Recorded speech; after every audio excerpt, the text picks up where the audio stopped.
ప్రజలందరికీ, పెద్దలందరికీ, రాజకీయ నాయకులకు పేరు పేరున అందరికీ నా ధన్యవాదాలు తెలుపుకుంటున్నాను.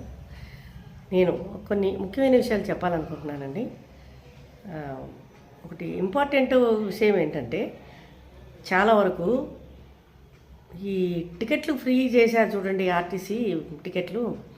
అది మన తెలంగాణలోనూ చేశారు, ఆంధ్రాలో కూడా చేశారు. ఇది చాలా వరకు దారుణంగా ఉంది పరిస్థితి.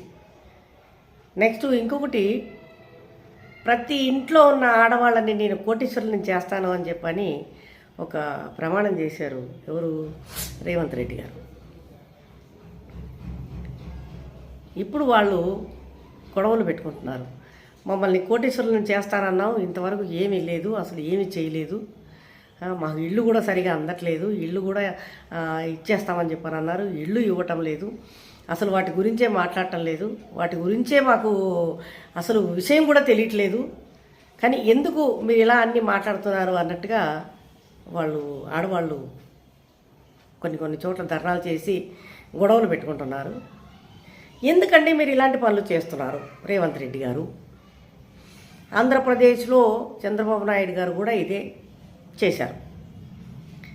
ఆడవాళ్ళని, ఇంట్లో ఉన్న వాళ్ళని మీరు బయటికి లాగుతున్నారు.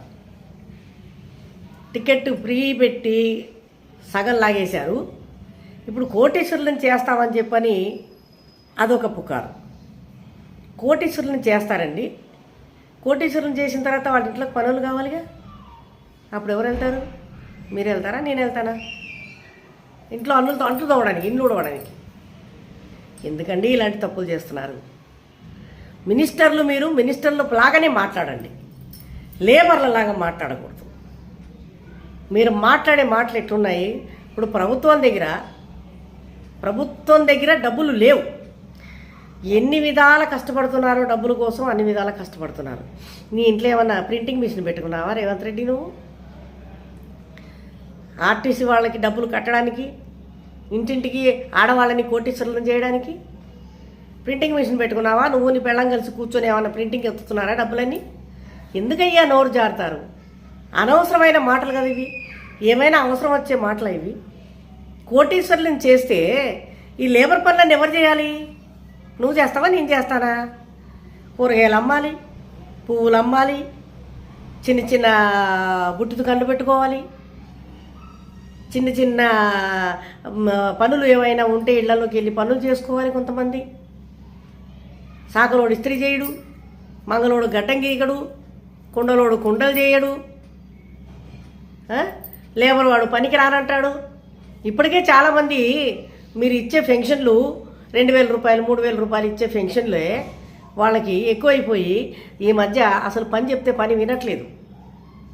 ఇంత ఇస్తావా, అంత ఇస్తావా అని డిమాండ్లు చేయడం, లేకపోతే రాకపోవడం. మీరు ఇంటింటికి ఒక్కొక్కళ్ళని కోటీశ్వరులను చేస్తానంటే అప్పుడు ఎవరి మాట? నీ మాట వినరు, నా మాట వినరు. ఆఖరికి నీకు ఓటు కూడా వేయరు. అది గుర్తుపెట్టుకో. నెక్స్ట్ వచ్చే ఎలక్షన్కి నువ్వు కాంగ్రెస్ పార్టీ కాదు, ఏ పార్టీ ఉండదు, పార్టీలు కాదు, పార్టీ ఉండదు. అది పరిస్థితి. ఎందుకు మీరు నోరు జారుతున్నారో అర్థం కావటం లేదు. చాలా అంటే చాలా చాలా చాలా 100% టికెట్ ఫ్రీ పెట్టి తగ్గించాల్సింది. 30 రూపాయల టికెట్ 10 రూపాయలు పెట్టు, 15 రూపాయలు పెట్టు. తగ్గింది కదా, టికెట్ తగ్గుతుంది కదా, నీకు కొంచెం ఇన్కమ్ వస్తుంది, వెళ్ళే వాళ్ళకు కూడా కొంచెం ఇన్కమ్ తగ్గుతుంది. ఆ విధంగా చెయ్యాలి. కోటీశ్వరులను చేస్తా నేను ఆడవాళ్ళందరినీ అంటే ఎక్కడి నుంచి తీసుకొస్తావా డబ్బులు? ఇలాంటి మాటలు నోరు జారకూడదండి. ఇలాంటి మాటలు మాట్లాడకూడదు. ఎందుకంటే రాజకీయం అనేది రాజులాగే ఉండాలి, కానీ నోరు జారేసి అనవసరంగా లేబర్లాగా మాట్లాడకూడదు. అది కేసీఆర్ మీద నువ్వు మాట్లాడతావు, నీ మీద కేసీఆర్ మాట్లాడతాడు, మన ఈయన హరీష్ రావు మాట్లాడతాడు, కేటీఆర్ మాట్లాడతాడు, కేసీఆర్ కూతురు మాట్లాడుతుంది, నీ దగ్గర ఉన్న మినిస్టర్లు మాట్లాడతాడు, బట్టి విక్రమార్క మాట్లాడతాడు, అందరూ మాట్లాడుతున్నారు. ఏం మాటలు అవన్నీ? పనికిరాని మాటలు తప్ప పనికి వచ్చే మాటలు ఒకటన్నా ఉన్నాయా? లేవు. మీరేం చేస్తున్నారు? రోడ్డు మీద వర్షాలు వచ్చి రోడ్లు కొట్టుకుపోయి బండి మీద వెళ్తుంటే నరకంగా అనిపిస్తుంది. కార్లు పంచర్లు అయిపోతున్నాయి, బండ్లు పంచర్లు అయిపోతున్నాయి, ఆఖరికి తిరిగే మనుషుల నడుములు కూడా పంచర్లు అయిపోతున్నాయి. కానీ రోడ్లు బాగా చేయట్లేదు. కానీ కోటీశ్వరులను చేస్తారు ఆడవాళ్ళని. ఎందుకు మాట్లాడతారండి ఈ మాటలు? పనికి మాలిన మాటలు. నువ్వు సీఎంఏ కావచ్చు, పిఎంఏ కావచ్చు, కాలు జారితే తీసుకుంటాం వెనక్కి, నోరు జారితే తీసుకోలేం.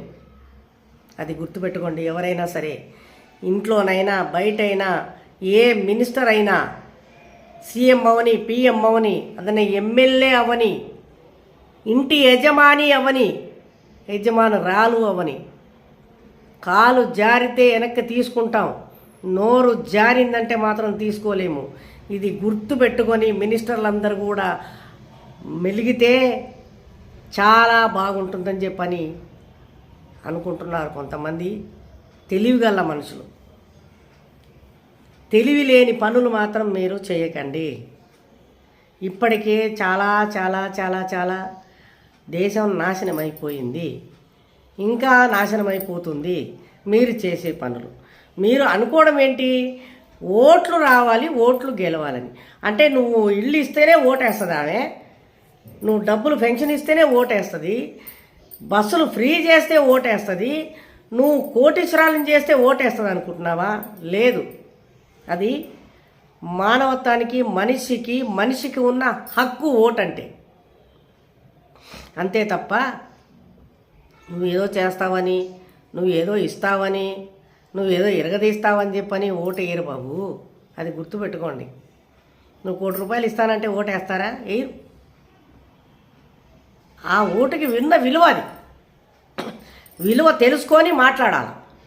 అంతేగాని మీ నోటుకు వచ్చింది కదా అని వాగితే దానివల్ల ఉపయోగం లేదు. ఎవరన్నా అవనివ్వండి, సీఎం అవని, పిఎం అవని, అది పద్ధతి కాదు.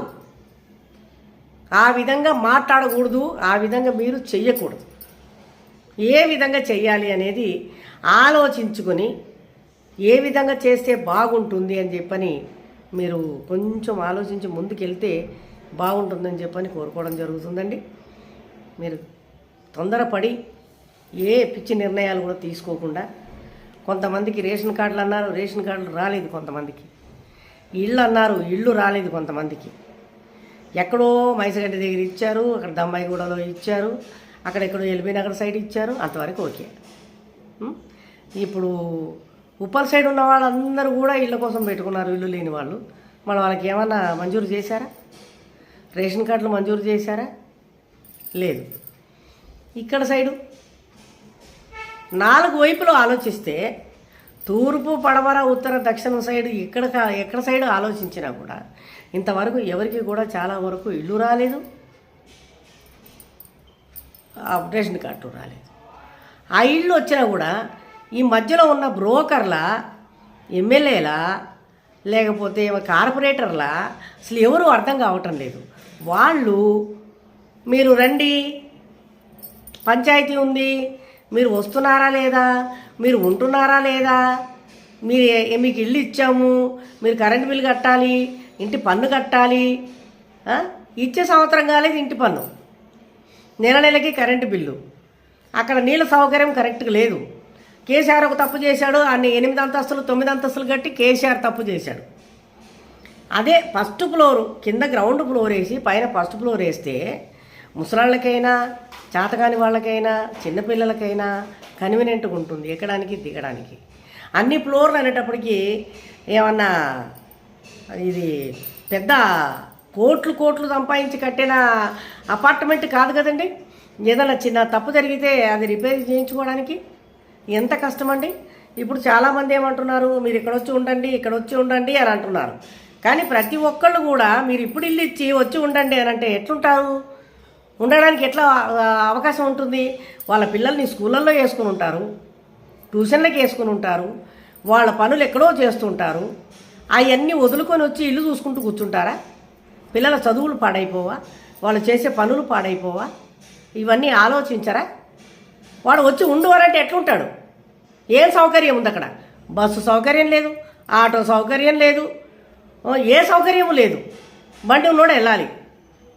బండి ఉన్నోడే అంత దూరం కొట్టుకుని ఏం వెళ్తాడు? స్కూల్ ఏమో ఎక్కడో ఉంటే ఇల్లు నువ్వు ఎక్కడో ఇచ్చావు, గండి మైసమ్మ అవతల ఎక్కడో ఇల్లు ఇచ్చావు.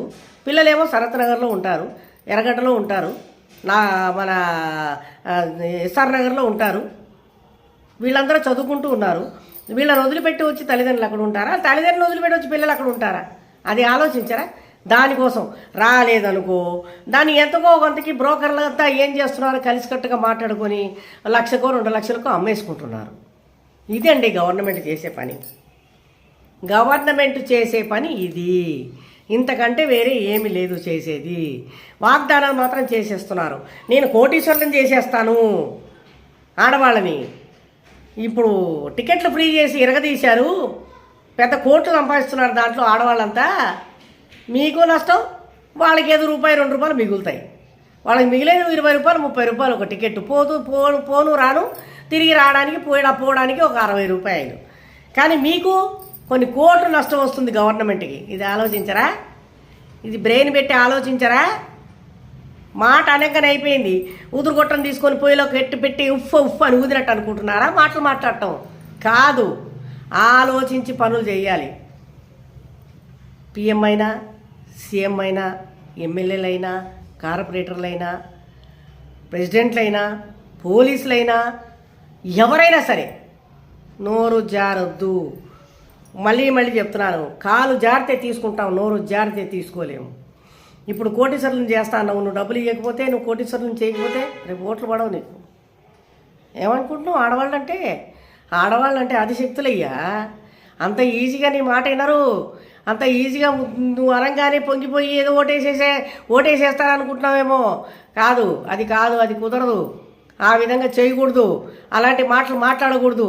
నోరు దగ్గర పెట్టుకొని ముందుకి వదలండి అంతే తప్ప, నోటుకు వచ్చింది కదా, నోరు ఉంది కదా అని మాట్లాడితే మాత్రం ప్రజల్లోన సాగదు. అది గుర్తుపెట్టుకోండి.